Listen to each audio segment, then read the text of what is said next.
sportif en termes de force. Est-ce que je suis à la bonne hauteur? Est-ce qu'on me voit? Je ne sais pas. Oh, on voit mon linge sale derrière. Si je me mets pile devant, on le voit pas. Oh, normalement, on n'est pas censé le voir, je suis devant. Voilà. Non, là, ça va pas, c'est sale derrière. Je vais arranger ça une seconde. Mais on voit tout en fait, on voit tout mon bordel. Elle est pas trop mignonne ma petite tenue? Non. C'est genre une jupe avec un t-shirt long. Non. C'est pas grave. Si ça te plaît pas de toute façon, c'est pas toi qui le porte. Ça fait... Salut, déjà. Salut, déjà. Déjà, bonjour. Ça fait un petit moment qu'on s'est pas vu. Et si ça fait un petit moment qu'on s'est pas vu, c'est parce que je vis en colocation et déjà que c'est compliqué de penser à filmer.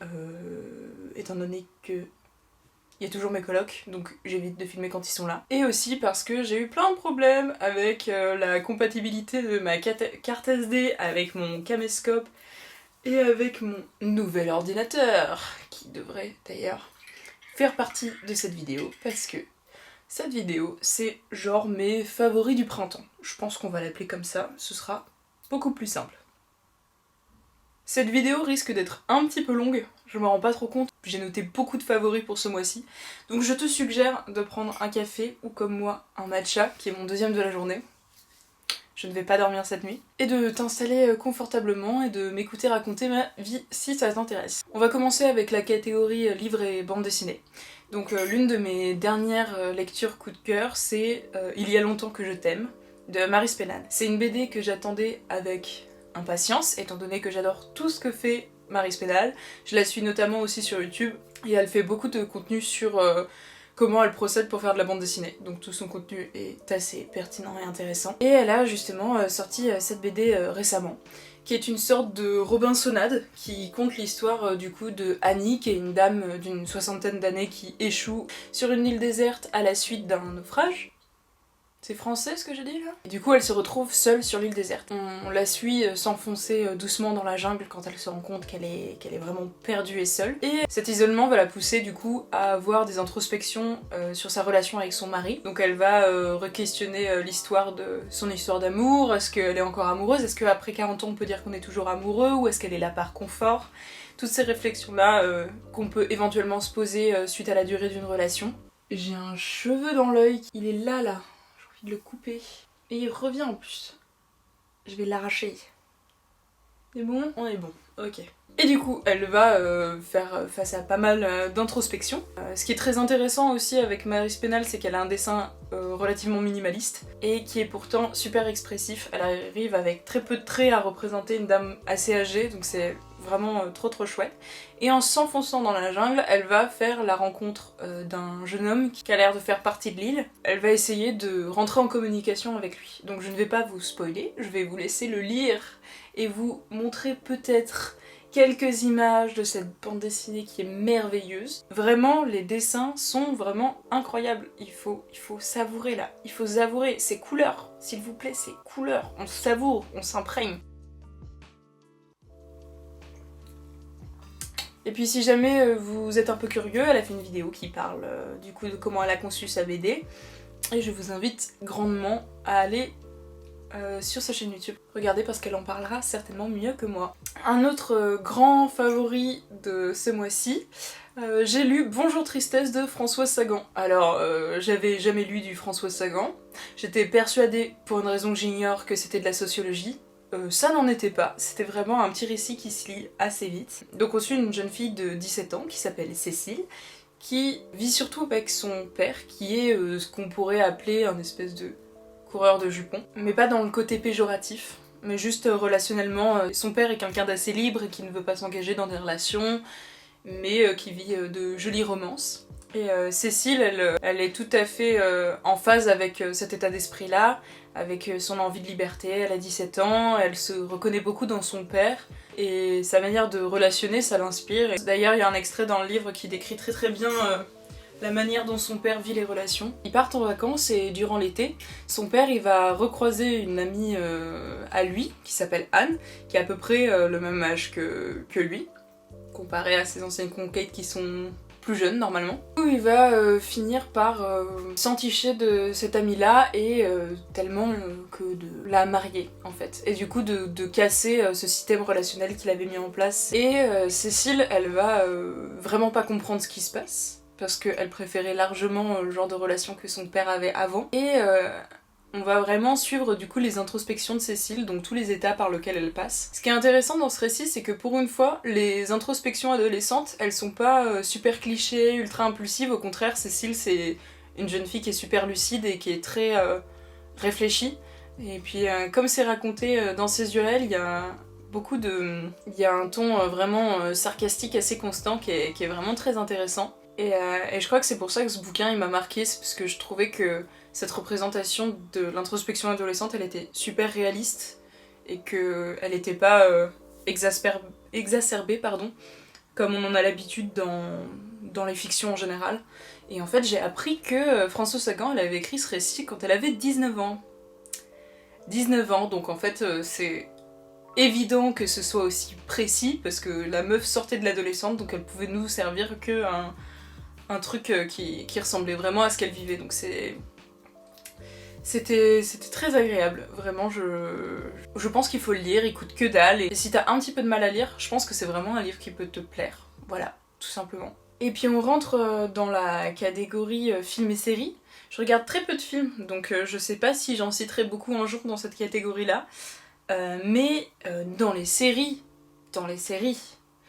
comment faire autrement de parler des favoris du printemps, même si c'est sorti avant le printemps, c'est la série Samuel sur Arte de Émilie Tronche. Incroyable cette série. Je pensais ne pas en parler parce que je pensais que tout le monde connaissait, et j'ai encore fait découvrir très récemment cette série à des gens, donc je pense que la terre entière devrait connaître l'existence de Samuel. C'est une série d'animation avec des dessins super minimalistes, réalisée par Émilie Tronche et qui est produit par Arte, depuis récemment, qui raconte en gros les histoires d'un petit garçon d'une dizaine d'années qui s'appelle Samuel et qui raconte ses introspections dans un journal. Et du coup, on le suit en train de vivre ses petites histoires, ses interactions à l'école. Il est amoureux de la grande Julie, son meilleur ami c'est Corentin, il déteste Dimitri et c'est vraiment un super chouette récit parce que tout est tellement précis et je pense que toute la génération qui a grandi entre les années 90 et 2000 peut reconnaître des références à cette époque-là.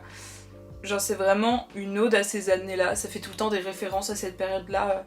En fait la réalisatrice avait à peu près 10 ans dans les années 2000, donc c'est vraiment très précis et on reconnaît absolument tout ce qu'elle cite. Ça parle d'événements très forts et toutes les phrases sont tellement précises et font tellement référence à des états dans lesquels on est quand on est gamin.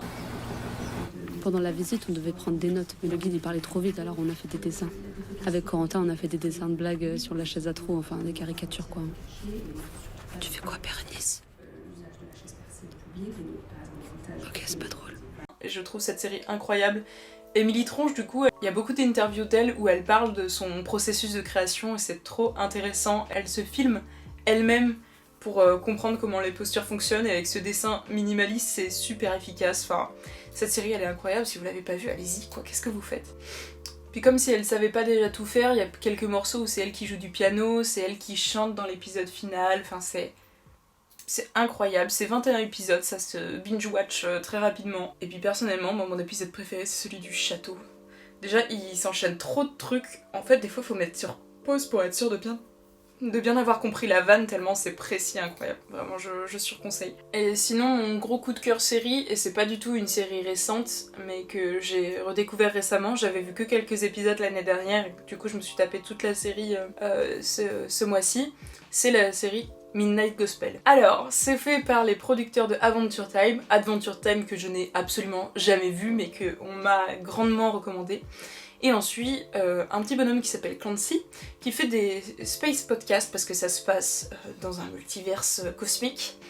Et du coup, il va utiliser un téléporteur pour aller interviewer des gens, ou des créatures d'ailleurs, partout dans la galaxie. Et c'est vraiment très fort visuellement, en fait tu t'en prends plein la gueule, parce qu'il y a beaucoup d'informations, beaucoup de couleurs, etc. Et en fait ce que t'écoutes, ça a l'air de n'avoir rien à voir avec ce que t'es en train de voir. Et c'est trop intéressant, parce qu'il se passe un truc ultra fantastique, ultra fantaisiste devant tes yeux, avec des couleurs ultra acidulées, ultra cosmiques, et tu t'en prends plein les yeux. et en même temps on est en train d'interviewer des gens avec qui t'as des introspections super intéressantes sur la vie, sur la mort, sur la consommation de la marijuana, sur le deuil, etc. Super ouf ce qui se passe. Genre visuellement c'est un trip sous LSD et auditivement c'est un autre monde et c'est vraiment trop chouette. Il m'a poussé beaucoup à la réflexion et je suis moi-même en train de traverser un deuil en ce moment. Et en fait, au fur et à mesure que que j'ai avancé dans la lecture de la série, j'ai réalisé en fait que ça parlait beaucoup de ça. Et honnêtement, le consommer quand on est en train de traverser un deuil, c'est tellement intense et incroyable, et je pense que cette série m'a beaucoup aidée. Et je conseille cette série déjà de 1 parce qu'elle est incroyable et que tout le monde devrait la voir. Et je la conseille d'autant plus si vous avez besoin de faire un deuil. Voilà, je dis ça comme ça. C'est à considérer, c'est incroyable. Il faut s'accrocher. Ceux qui ont des petits problèmes de concentration, ça peut être un peu compliqué au début. En tout cas pour moi ça l'a été. Mais je me suis un peu forcée à faire la distinction entre les informations visuelles et les informations audio. Et ça va bien se passer. Et ça va être incroyable. Et ce serait vraiment dommage de s'arrêter à l'information visuelle parce que ça vaut vraiment le coup. Dans la catégorie YouTube maintenant. Dans la catégorie YouTube, il faut que je vous parle de Ectomorph. Ectomorph, ça fait très longtemps que je la consomme, mais là je trouve ça très intéressant de parler d'elle à ce moment précis. Parce que elle parle beaucoup de son expérience avec l'ouverture de sa société, parce qu'elle est passée de auto-entrepreneur à société, et ça l'a concrètement mis en faillite de passer en société malgré tous les conseils qu'on lui a donnés. Et je trouve qu'avoir ce genre de témoignage à l'heure actuelle, c'est vraiment intéressant et super précis. Parce que on a l'habitude de nous vendre l'auto-entrepreneuriat comme quelque chose d'assez sexy et qu'on en vit beaucoup quoi. Sur les réseaux sociaux, on promeut énormément l'auto-entrepreneuriat comme si c'était la solution, comme si c'était super top et qu'il n'y avait jamais de... Aujourd'hui, elle se remet de cette situation-là, mais je trouve ça génial qu'elle ait pu en témoigner comme elle l'a fait. En fait, rester avec un travail salarial, ça permet quand même d'avoir énormément d'avantages, notamment la retraite, notamment les cotisations quand on est en arrêt maladie, enfin ça permet quand même un certain confort, le salariat qui est pas du tout d'actualité quand on est auto-entrepreneur. Est-ce que c'est très intelligent? Parce qu'en fait, en devenant individualiste de cette manière, dans les boîtes où il y a beaucoup de gens qui bossent, si tu restes pas 10-15 ans comme ça fonctionnait avant, bah t'as pas le courage de te syndicaliser, de porter un groupe pour aller lutter parce que tu dis bah je m'en fous, je vais rester qu'un an donc je vais serrer les dents et puis je vais rester dans ce job qui me plaît pas et puis je vais me soumettre au patron. Alors que quand tu restes 10-15 ans dans une boîte, t'as plus de temps de créer du lien avec tes collègues pour créer un syndicat et pour lutter. Ça laisse toujours plus de place à des métiers où on enchaîne les gens qui bossent dans ces boîtes-là et qui peuvent être utilisés comme de la merde parce que de toute façon ils vont pas rester dans ces boîtes et ils vont pas avoir le courage et le temps et l'intérêt en fait de lutter contre le patronat. Donc c'est vraiment une grosse réflexion pour moi d'évoluer dans l'auto-entrepreneuriat et de me désolidariser des ouvriers quoi, mais enfin des ouvriers ou tout simplement des salariés. Et je pense que c'est une réflexion qu'on doit se poser quand on fait ce choix-là. Et je suis contente qu'il y ait une personne avec un minimum d'influence qui nous parle honnêtement de ces thématiques. Elle est trop forte. Et il faut aller voir sa chaîne YouTube. Dans la catégorie petit compte à suivre sur Instagram, comment faire autrement que de vous citer ma super copine l'humeur de Léa. Elle a créé un compte Instagram il y a pas longtemps spécialisé dans le dessin, ce qu'elle avait pas fait avant. Elle a fait du design graphique et ça se ressent dans ses dessins. Et c'est une copine dont j'adore le travail parce qu'elle a vraiment une identité qui lui est vraiment propre. Et elle est tellement singulière dans sa créativité, et notamment dans sa façon de communiquer ses dessins sur son nouveau compte. En fait, elle travaille vraiment son imaginaire. Elle va mettre ses dessins dans des situations qui font référence à ce qu'elle raconte à l'intérieur du dessin. Pour être plus clair, je vais prendre un exemple. Elle a dessiné un de ses petits personnages en train de faire de la trottinette, et elle a pris en photo le dessin du personnage sur la trottinette sur un passage piéton. Elle est fantastique. je la trouve déjà très drôle. Ah là là, allez consommer ce qu'elle fait. Il n'y a pas assez de gens qui la suivent, mais son humour est incroyable. Toutes mes copines sont incroyables. Et ensuite, je pense que je vais juste vous mettre des comptes d'artistes que je suis récemment, en vrac comme ça. Si jamais vous n'avez pas assez de gens que vous suivez sur l'internet, moi j'en ai plein à vous conseiller, c'est pas un problème. Voilà.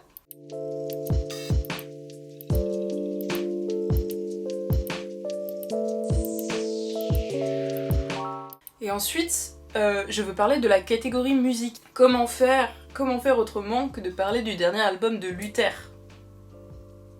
Luther, s'il vous plaît. C'était trop bien. Je le trouve vraiment incroyable. Faire dans l'émotionnel, mais ils font dans la robotique. C'est mes gosses, ils m'ont tout volé, ils croient que je suis leur prototype. Mais des musiques un peu coupées électroniques avec des modifications de voix, c'était déjà fait avant, mais c'est pas grave. Mais c'est vrai qu'il influence beaucoup le rap en ce moment, et j'adore son influence. Il m'influence moi-même, personnellement, dans ma micro-carrière musicale. Donc quelque part, il a peut-être un peu raison, mais il a pas intégralement raison pour moi. Puis je pensais que le genre musical de l'EP que j'allais sortir était tout à fait unique, évidemment parce que je suis nombriliste et je pensais avoir inventé un truc. Et en fait on m'a fait découvrir une meuf qui s'appelle Kiana, qui fait quelque chose d'assez similaire à l'EP que je vais sortir. Mais c'est trop bien et ça vaut le détour. En vrai, t'as bien fait de me laisser tomber. On ne pensait qu'à oh là là. C'est trop cool d'avoir des meufs qui font de la pop rap comme ça. Et je trouve ça génial. Et il faut plus de nanas dans ce milieu, c'est trop cool. Ça fait plaisir. C'est vrai qu'on a du mal à associer le côté ego trip avec les filles. Et je trouve ça génial qu'il y ait des meufs qui s'approprient ce trait de personnalité et qui fassent un peu les bad bitch là comme ça. C'est vraiment trop cool. Sinon il y a Hugo Pillard. Hugo Pillard qui est ma star. J'écoute sa musique depuis très longtemps. Je ne sais même pas comment je suis tombée sur sa musique à la base. Et je le trouve incroyable et tout le monde devrait l'écouter. Et puis il a une petite newsletter qu'il a envoyée à certaines personnes qui le suivent sur Instagram où tu lui donnes ton mail et il envoie des petites capsules par mail musicales avec un petit message. Il est trop cool dans sa façon de communiquer et ça me manque d'avoir des artistes qui communiquent de cette manière. Je le trouve trop mimi et il a sorti un projet qui s'appelle Memo qui est incroyable. Et j'ai très envie de le voir en concert parce qu'il y a plein de moments où juste il y a du son qui tabasse. Ce que j'aime bien dans sa musique, c'est qu'il y a un peu ces introspections adolescentes qui continuent de mûrir et qui sont encore là. Il a écrit tout un morceau qui est vraiment étrange, où il dit qu'il a relu tous les messages de sa conversation avec sa première copine. L'autre nuit, j'arrivais pas à dormir, alors je suis allé relire ma conversation Facebook avec ma première vraie copine. Elle s'appelait... Je l'avais rencontrée... C'est très fort et très intense, et il est vraiment exceptionnel. En rap aussi, mais Since the Dog là, incroyable. Pourquoi personne m'a dit? Musicalement, c'est incroyable. Pareil, il y a des plages musicales où je me dis qu'en concert, ça doit vraiment danser. Cauchemar où je perdais ma dentition. J'ai regardé un peu sa direction artistique, il a une dégaine à la Cruella avec les cheveux bicolores et c'est trop cool là en ce moment comment les artistes ils travaillent leur direction artistique et leur apparence. Je crois un dalmatien apparemment. Et il utilise un son qu'il utilise plusieurs fois dans son projet avec le chien qui grogne. Enfin il siffle, il a un sifflement qui est vraiment assez lugubre. Et le chien on l'entend courir, venir et grogner. Mais il a réutilisé ce passage là dans plusieurs des morceaux.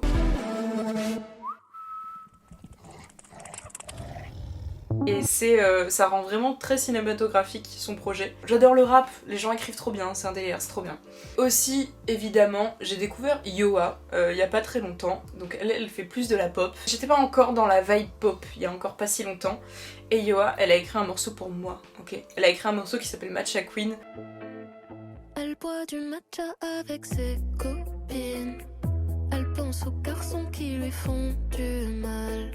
Et j'en parle parce que je trouve ça trop cool, cette tendance d'artiste qui va nous parler en fait, à ce qu'on vit en ce moment et qui va faire des références à ce qu'on vit en ce moment, c'est trop cool. Il y a Sheng aussi qui a fait un morceau très d'actualité aussi, très sororité et tout, et je trouve ça trop cool cette vibe de meufs qui écrivent des morceaux pour leurs copines ou sur leurs copines. Dis-moi pourquoi tous les jours on se prend la tête. J'ai retrouvé dans ta bedroom quelques surprises en latex, quelques bobos sur le cœur, mais maman dit que je suis la plus belle. Voilà, j'espère qu'un jour, musicalement, je ferai partie de ce crew là quoi. Et sur ce, je vous souhaite une bonne fin de journée. Salut!